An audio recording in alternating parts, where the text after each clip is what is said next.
Hi, let's talk about Miatas. And I don't even care if you think Miatas are lame, because I got a story that's lamer than however lame you think Miatas are. There's a company in the Miata world called Flyin Miata. They're known for making go-fast parts. Specifically, a big part of their catalog is V8 swap stuff. They do like LS swaps. They offer turnkey cars that you can buy. They offer parts if you want to swap your own Miata in your own garage. Well, they have announced that they are, I'm looking up their quote right now, they've announced that they're killing the entire V8 swap segment of their business. Why would they do that? I'm glad you asked.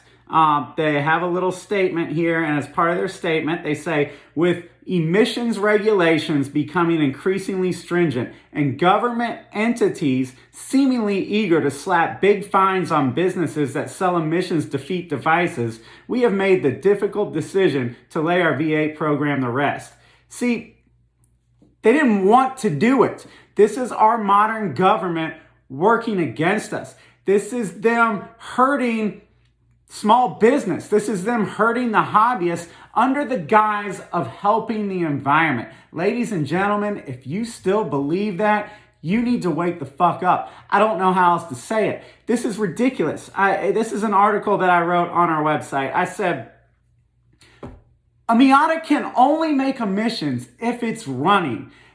Meanwhile, an EV has already had a giant carbon footprint before its first mile. Now, do you think that a V8 swapped Miata is an everyday car? No, it's a recreational vehicle that maybe sees 5,000 miles a year, and that's being generous. So the government thinks that it's its concern to monitor a car that runs 5,000 miles a year.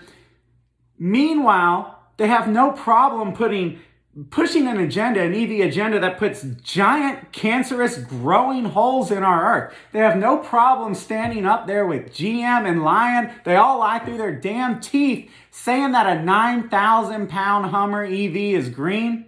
They're all just signing each other's paychecks. And again, it's time to wake up. It's mocking our intelligence at this point.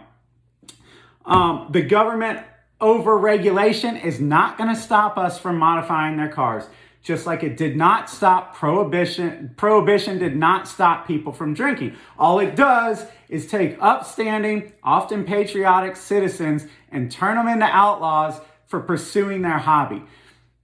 Government over-regulation is not going to stop ever unless we stand up against it. Do you think that they're ever going to ease off of this? No. They are flexing their oppression muscles and they're coming down on it. This is the squeeze. We are in the squeeze right now. Flyin Miata or any other small business should not feel intimidated or pressured or forced to close a legitimate segment of their business, the V8 swap stuff, just hoping that they're allowed to keep the rest of it open. This is oppression.